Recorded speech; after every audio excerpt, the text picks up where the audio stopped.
Leonardo Gómez Acevedo, ese fue el nombre que me colocaron mis padres. Nací en 1957 de una familia santanderiana que vino a migrar aquí a Bogotá y se establecieron aquí en Bogotá. Pues bueno, de niño yo jugaba mucho al teatro, me gustaba mucho jugar con el espejo y hacer personajes y inventar a que hacía locución. También hice títeres de niño, me gustaba mucho jugar con los títeres. Estudié la primaria en el colegio, la presentación del centro con las monjitas de la presentación, y allá hice mi primer papel. A los 6 años hice el papel de Jesucristo, imagínense. Me invitaron a ver una obra en el Teatro Popular de Bogotá que se presentaba Aytuc, Panamá. Y entonces yo fui a ver esa obra y quedé, pero mejor dicho, maravillado, porque ahí actuaba Fanny Mickey, Antonio Corrales, Carlos Barbosa, Gustavo Angarita y todos esos grandes actores que luego conocí, con los cuales compartí otras actividades ya en el campo teatral. Y con Aytuc Panamá yo vi ese montaje y dije, yo quiero hacer eso. Pero mi papá siempre me motivaba a que estudiara química. Decía, no, mi hijo, usted tiene que hacer algo que sea productivo, y estudié ingeniería química en la Universidad Nacional de Colombia. Cuando venían las compañías de zarzuela española aquí a Bogotá, pues buscaban gente que cantara. Entonces a mí me tocó cantar, me metí en eso de metiche, de niño colado, ahí en los coros de las zarzuelas que venían al Teatro Colón y a presentarse con esas piezas de Luisa Fernanda y de El Montepío de Pío. Yo cantaba un aria con las escobas barriendo en el escenario. En fin, era una cosa muy divertida. Aprendí a tocar tiple, guitarra, bandola, flauta y piano con el maestro Julio Gutiérrez, que era de la Orquesta Filarmónica de Bogotá. Él era chelista de la Orquesta Filarmónica, y en el Colegio Mayor de San Bartolomé, donde empecé mi bachillerato, pues él me daba clases de interpretación instrumental, y logré aprender esto que me sirvió también más adelante para el teatro. Conocí al Teatro La Candelaria, vi el montaje de La Ciudad Dorada, que nosotros como estudiantes ya del Camilo Torres, porque yo pasé de San Bartolomé al Camilo Torres, y ahí formamos un grupo de teatro con otros estudiantes, invitamos al Teatro La Candelaria, y ahí fue donde yo vi la primera vez a Santiago García, a Patricia Ariza y a todos ellos que actuaban esta obra, que era maravillosa porque era una obra teatral muy divertida también, pero también una obra con contenido y crítica social.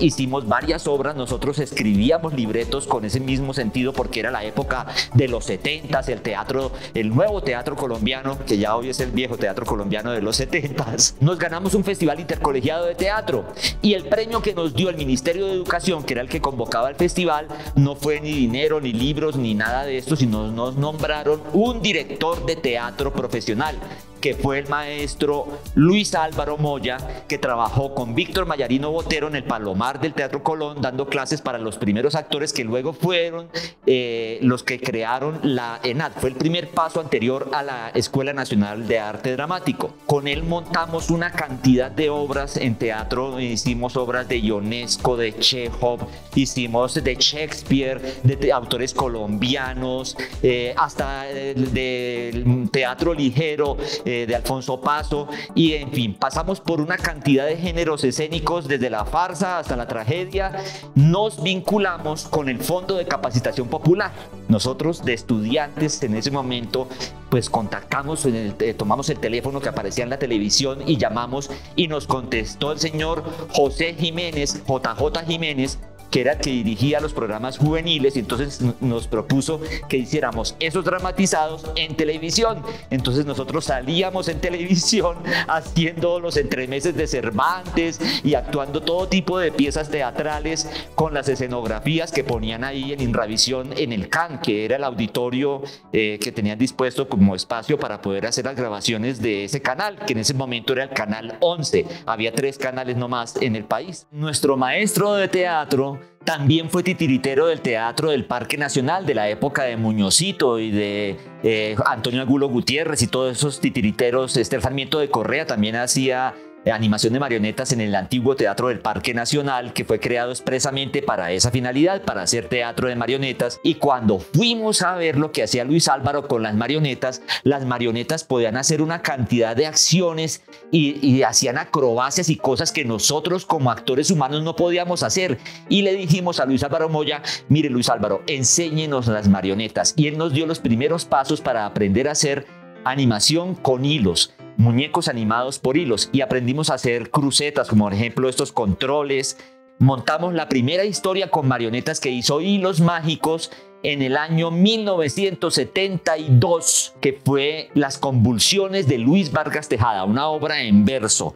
Y la presentamos en muchos colegios. Pues necesitábamos un nombre para el elenco y entonces decíamos 50 cosas. Hasta alguna vez se propuso el cortocircuito, porque nos había ocurrido un cortocircuito en una función, y entonces cuando íbamos a presentarnos en ese lugar nos llamaban: llegaron los del cortocircuito, casi quemamos el teatro. Pongamos algo más poético, entonces le pusimos Hilos Mágicos, porque los hilos son los que mágicamente le dan vida a esta serie de personajes y permiten que puedan expresar muchas cosas del sentimiento humano a través de un objeto que cobra vida a través de este artificio tan sutil como son los hilos mágicos. Años después hice mi profesionalización con la Universidad Distrital Francisco José de Caldas como maestro en artes escénicas con énfasis en dirección teatral. Y luego también hice mi maestría en estudios avanzados de teatro con la Universidad de La Rioja en España.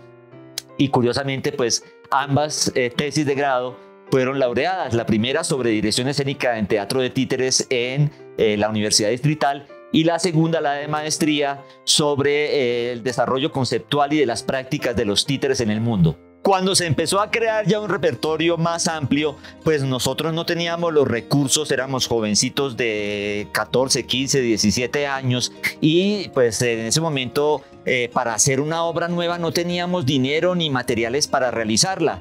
Entonces yo fui tomando las tablas de la cama de mi cuarto y las iba quitando, iba repartiendo ahí el espacio del colchón, y esas tablas las iba serruchando para hacer los cuerpos de las marionetas que luego se transformaron en los personajes que actuaban en los teatros. Y mi mamá, que pintaba también, pintaba al óleo muy bonito, pintó las escenografías de varias de las obras y también confeccionó el vestuario de muchos de los títeres de esta primera etapa de Hilos Mágicos, y fue la cómplice de la creación de este elenco de muñecos que ha actuado durante 50 años llevando mensajes y también elementos a la mente, a la imaginación, pero principalmente al corazón de todos.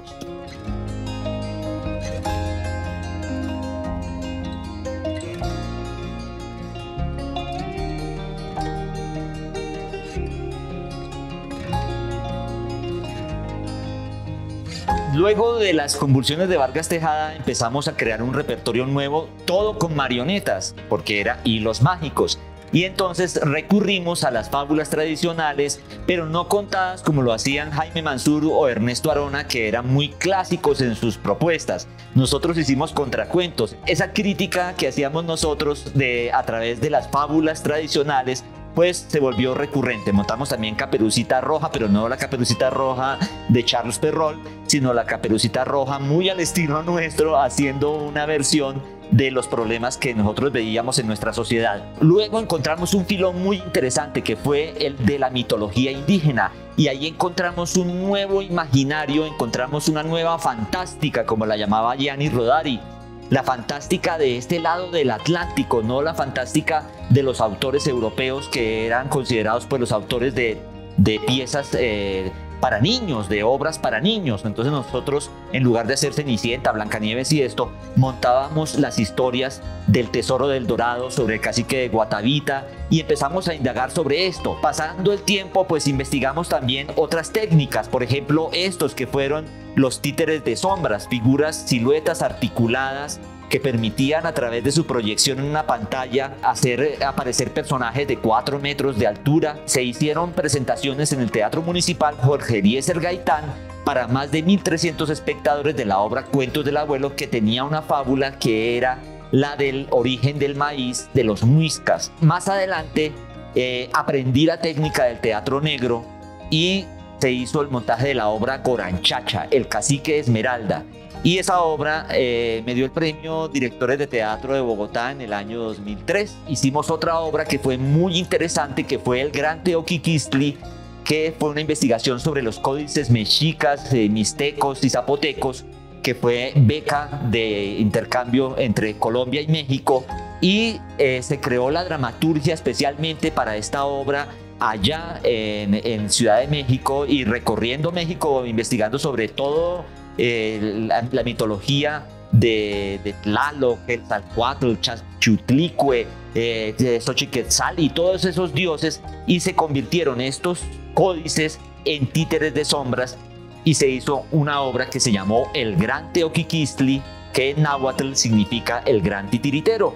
Entonces esa obra también me dio grandes reconocimientos y me dieron muchas satisfacciones sus presentaciones tanto en Colombia como en México. Conocí a un autor peruano, a un escritor peruano, Alberto Valdivia, Portugal. Ya teníamos la sede de Hilos Mágicos acá en Chapinero, en la 71 con 12, y este señor era delegado ante el Parlamento andino, que queda aquí a 1,5 cuadras, y él todos los días subía a su casa por esta calle, y un día decidió entrar y preguntó qué era lo que hacíamos acá, y cuando le mostramos lo que hacíamos se enamoró de los títeres y nos regaló el libro Revelaciones Indoamericanas. Y de allí yo reescribí junto con él varios textos que se convirtieron en la obra Antarqui, el hombre que podía volar, que me dieron el Premio Nacional de Dirección Escénica del Ministerio de Cultura en el 2012. Con Antarqui, el hombre que podía volar, también fuimos a España y ganamos el premio del 31º Festival Internacional de Títeres de Bilbao. Recorrimos muchos escenarios, nos presentamos en el Teatro de los Campos Elíseos con esta obra. En fin, se hizo un recorrido muy interesante entre España, Italia y Francia. Esta obra aquí en Colombia pues también fue un montaje que yo trabajé durante mi profesionalización.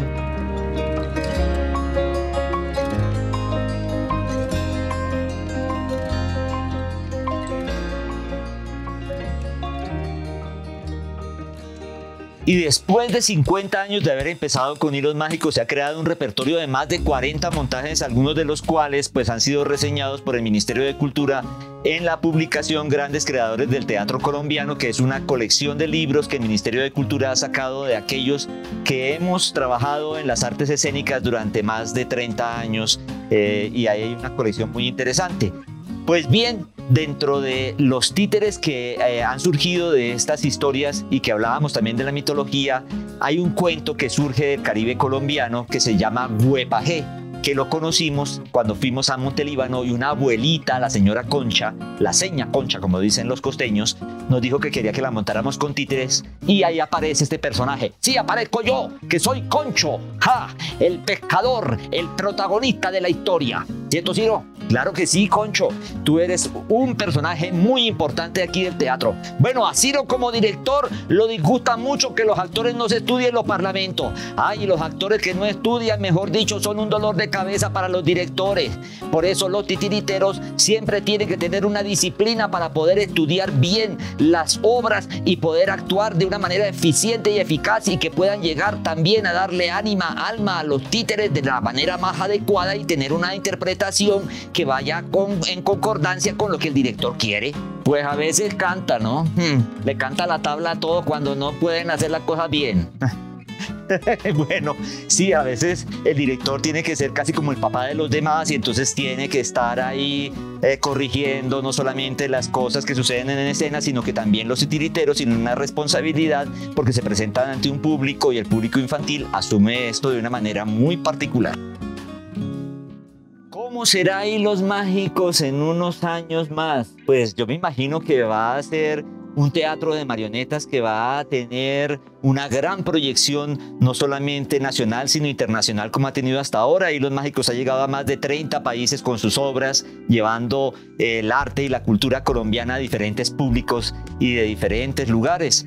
Entonces yo me imagino a un Hilos Mágicos investigando, haciendo una academia para los títeres. En Colombia necesitamos una escuela de títeres, no hay una formación académica profesional para los titiriteros. Sería muy interesante que Hilos Mágicos tuviera un museo de títeres donde se conserve esta parte del patrimonio cultural que también es de todos ustedes, del país. Entonces, sí, hay muchos sueños que quisiéramos realizar, pero esos sueños ya no serán para que estas manos se pongan a ejecutarlos, sino que estarán en manos de los nuevos titiriteros, de las nuevas generaciones que están ahora ya asumiendo el liderazgo de esta organización y que permitirán que perdure durante muchos años más. Esperamos que así sea.